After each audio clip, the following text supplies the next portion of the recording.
Orthodox Christians do not believe in the Bible. All right, let's tackle this common myth that Orthodox Christians don't believe in the Bible. Spoiler alert, it's just not true. First off, the Orthodox Church totally puts the Bible front and center. It's like the main event in their faith. But here's where things get a little different. They also place a big emphasis on holy tradition. Now, this doesn't mean they're tossing the Bible aside. Instead, they see tradition as a way to deepen their understanding of Scripture. Think of it like having a really good study group that helps you interpret the text better. When you walk into an Orthodox service, you'll find the Bible being read and referenced throughout. They engage with it during the Divine Liturgy, which is basically their version of a church service, and in personal prayers. So it's not like they're ignoring the Bible. It's woven into their worship and daily life. And here's a fun fact. Orthodox Christians use the Septuagint, which is the Greek version of the Old Testament. This version includes some books that aren't found in the Protestant Bible. So, while the Protestant canon has its own set of books, Orthodox Christians have a slightly different lineup. But that just adds to the richness of their tradition. Orthodox Christians worship Mary. It's crucial to understand that Orthodox Christians don't worship Mary. They honor and venerate her, sure. But worship is reserved for God alone. Mary holds a special place in the hearts of Orthodox believers, but she's not on the same level as the Holy Trinity. The title, Theotokos, which means God-bearer or Mother of God, is a big deal in Orthodoxy. It affirms that Jesus is fully divine and that Mary gave birth to the incarnate Son of God. But this doesn't mean she's divine herself. She's still human, just the most exalted and honored of all humans. Many Protestants are uncomfortable with the Orthodox Church's veneration of Mary, often mistaking it for worship. But this honor and veneration is more akin to the respect given to the saints than the worship due to God. Orthodox Christians ask for Mary's prayers and intercession, just like they would ask a friend to pray for them. They look to her as a loving mother and a powerful intercessor before her Son. Orthodox Christians see Mary as the greatest example of faith, humility, and obedience. She said yes to God's plan and became the vessel through which salvation came into the world. So they honor her for her role in the mystery of the Incarnation and the work of redemption. Orthodox services are boring and unchanging. The perception that Orthodox services are boring and unchanging overlooks the profound beauty and depth of the Divine Liturgy. While it's true that the structure of the worship has remained consistent for centuries, this constancy is not a sign of monotony, but rather a testament to the timelessness and enduring power of these rituals. Orthodox worship is rich in symbolism and tradition, from the use of incense representing the prayers of the faithful rising to heaven, to the intricate iconography that provides a visual narrative of the faith. Every element of the service, whether it's a hymn, a prayer, or a specific action by the clergy, carries layers of meaning that connect the worshippers to the sacred mysteries of the faith. Moreover, Orthodox services engage all the senses, creating a deeply immersive experience. The ancient chants and hymns are not merely musical offerings.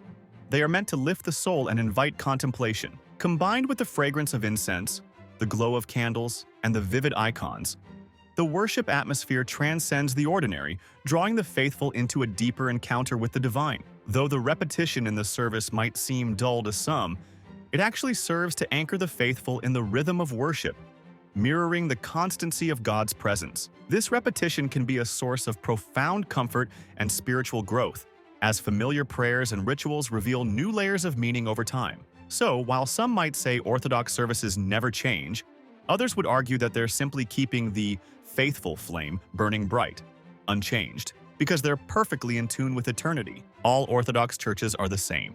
All right, let's talk about this idea that all Orthodox churches are the same. It's a pretty common misconception, but it's just not accurate. While it's true that Orthodox churches share a lot of core beliefs and practices, there's actually a ton of diversity when it comes to the specific customs and traditions you'll find in different places. Think about it like this. Orthodox Christianity has been around for centuries, and it's spread out all over the world. So, it makes sense that different communities would put their own cultural spin on things. The Greek Orthodox Church, for example, might use different hymns and rituals that really resonate with Greek culture. Meanwhile, the Russian Orthodox Church might be all about specific forms of music and art that reflect their own history and heritage. But here's the thing.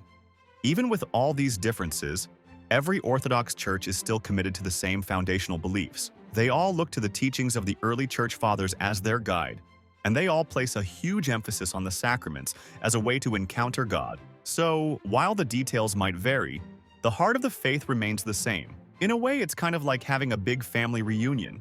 Even though everyone is related, each branch of the family has its own quirks and traditions. But at the end of the day, they're all part of the same clan. Orthodox Christianity is kind of like that.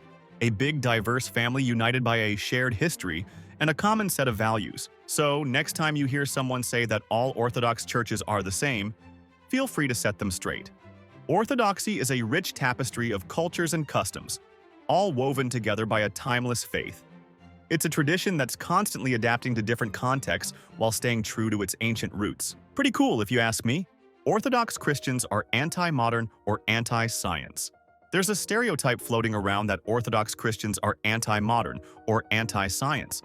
But that's really not the case. While some might think that the Orthodox Church is stuck in the past, many Orthodox theologians and scholars are actively engaging with contemporary issues and discussions. They don't see faith and reason as opposing forces. Instead, they believe that both can complement each other beautifully. In fact, many Orthodox thinkers are quite open to scientific inquiry and modern advancements. They recognize that science can provide valuable insights into the world and our existence, and they often incorporate these understandings into their theological discussions. For example, many Orthodox scholars are involved in conversations about ethics in science, environmental stewardship, and the implications of new technologies on society. This shows that they're not shying away from modernity. Rather, they're trying to navigate it thoughtfully. Moreover, the Orthodox Church has a rich intellectual tradition that encourages dialogue between faith and reason. This isn't just about accepting modern ideas, it's about critically engaging with them and finding ways to integrate them into a broader understanding of truth. Many Orthodox Christians believe that faith can inform how we approach scientific questions, and that scientific discoveries can deepen our understanding of God's creation. So, while some people might picture Orthodox Christians as resistant to change or modern thought, the reality is much more nuanced. They're actively participating in modern conversations and using their faith to inform their perspectives on contemporary issues. This blend of tradition and modernity reflects a dynamic and living faith that is very much engaged with the world today. If you enjoyed diving into the misconceptions about the Orthodox Church in this video, make sure to check out Part 1, where we began unraveling the myths and exploring the rich traditions of this ancient faith. In Part 1, we tackled some of the most common misunderstandings. Don't miss out on the full picture. Click over to Part 1 to continue the journey of discovering the truth behind Orthodox Christianity. And of course, hit that subscribe button and ring the bell to stay updated on more myth-busting content.